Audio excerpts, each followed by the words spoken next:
शिवकुमार बोराडे और अश्वजीत वानखेड़े की कहानी उद्यमिता की मिसाल बन गई है। उन्होंने सिर्फ 5 लाख रुपए के शुरुआती निवेश से माइटेक नाम के एक इंफ्राटेक स्टार्टअप को खड़ा किया है। इसे दोनों ने 10.5 करोड़ रुपए के टर्नओवर वाले सफल व्यवसाय में बदल दिया। यह कहानी दिखाती है कि कैसे सही विचार, समर्पण और सहयोग से बड़े लक्ष्यों को हासिल किया जा सकता है। नई दिल्ली, महाराष्ट्र के सोलापुर जिले के शिवकुमार बोराडे और अश्वजीत वानखेड़े ने घर से काम करके सिर्फ 5 लाख रुपए के निवेश से माइटेक नाम की कंपनी शुरू की। 2025 तक यह कंपनी 10.5 करोड़ रुपए के टर्नओवर वाली टेक स्टार्टअप बन गई। माइटेक एक आधारित ईपीसी, इंजीनियरिंग, प्रोक्योरमेंट और कंस्ट्रक्शन और मैन्युफैक्चरिंग मार्केटप्लेस है। यह कंपनी प्रोजेक्ट के लिए बोली लगाने वालों को ठेकेदारों से जोड़ती है, साथ ही प्रोजेक्ट के सभी पहलुओं को मैनेज करने में मदद करती है। इसमें कर्मचारी, मशीनरी, उपकरण, सामग्री और तकनीक शामिल हैं। आइए यहाँ शिवकुमार बोराडे और अश्वजीत वानखेड़े की सफलता के सफर के बारे में जानते हैं।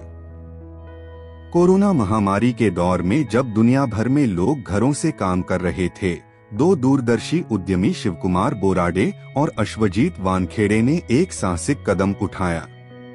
उन्होंने सिर्फ 5 लाख रुपए के शुरुआती निवेश के साथ अपने घरों से ही माइटेक नाम की इंफ्राटेक स्टार्टअप कंपनी की नींव रखी।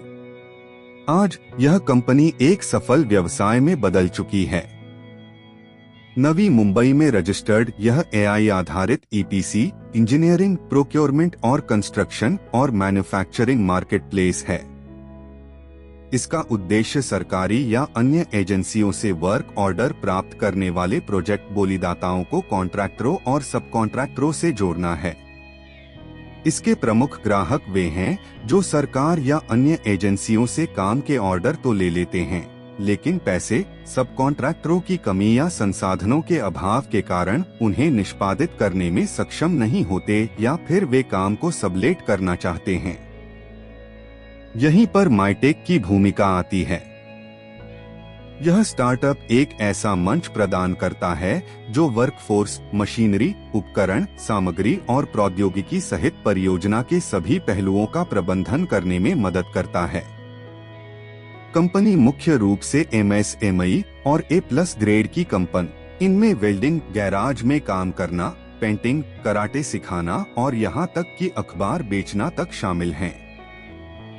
उन्होंने यशवंतराव चव्हाण ओपन यूनिवर्सिटी से उच्च शिक्षा प्राप्त की क्योंकि उनके परिवार के पास सीमित संसाधन थे।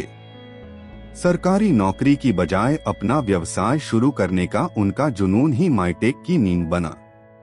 सीआईएसएफ और आईसीआईसीआई बैंक में काम करने के अनुभव के बाद स्वास्थ्य सेवा क्षेत्र में भी उन्होंने काम किया, जहां उन्होंने सरकारी कार्यालयों के साथ बातचीत करते हुए परियोजना बोलीदाताओं के सामने आने वाली चुनौतियों को करीब से देखा। यहीं से उन्हें माइटेक का आइडिया आया। शिवकुमार की मुलाकात अश्वजीत वानखेड़े से एक क्लाइंट के माध्यम से हुई।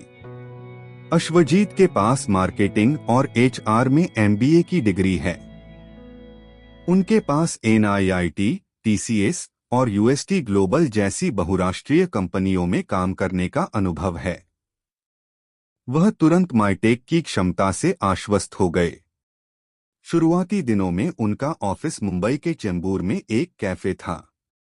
कुछ महीनों में जब कॉफी का खर्च 30,000 रुपए महीना तक पहुंच गया तो उन्हें एहसास हुआ कि यह अपना खुद का ऑफिस लेने का समय है। उन्होंने माइटेक प्लेटफॉर्म विकसित करने से पहले बोलीदाताओं, ठेकेदारों, उपठेकेदारों और निवेशकों जैसे प्रमुख हितधारकों को इस कॉन्सेप्ट को पेश करने पर ध्यान केंद्रित किया ताकि उन्हें साथ लाया जा सके। यह रणनीतिक नजरिया प्लेटफॉर्म के लॉन्च से पहले ही उनके लिए समर्थन जुटाने में सहायक रहा कि यात्रा शानदार रही है। अपने पहले वर्ष में कंपनी को 2 करोड़ रुपए का ऑर्डर मिला, जिससे संस्थापकों को नवी मुंबई में 500 वर्ग फीट के ऑफिस में जाना पड़ा। आज वे उसी इमारत में 4,000 वर्ग फीट के कार्यालय से काम करते हैं। उनकी टीम 2 से बढ़कर 50 सदस्यों तक पहुंच गई है।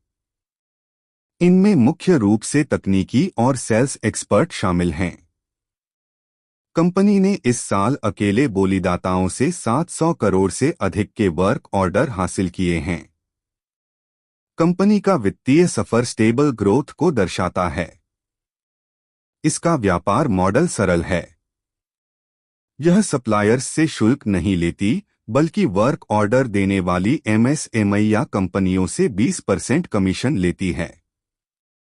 कंपनी ने हाल ही में अपने विस्तार की योजनाओं को बढ़ावा देने के लिए 6 रुपये करोड़ की फंडिंग भी जुटाई है। इससे यह सिविल और इलेक्ट्रिकल सेवाओं से आगे बढ़कर भविष्य में ऑटोमोबाइल विनिर्माण, वस्त्र, परिधान और सौंदर्य प्रसाधन जैसे क्षेत्रों में विस्तार करने की उम्मीद कर रही है। यह कहानी उन सभी महत्वाकांक्षी उद्यमियों के लिए एक प्रेरणा है जो अपनी व्यावसायिक यात्रा शुरू करने के इच्छुक हैं।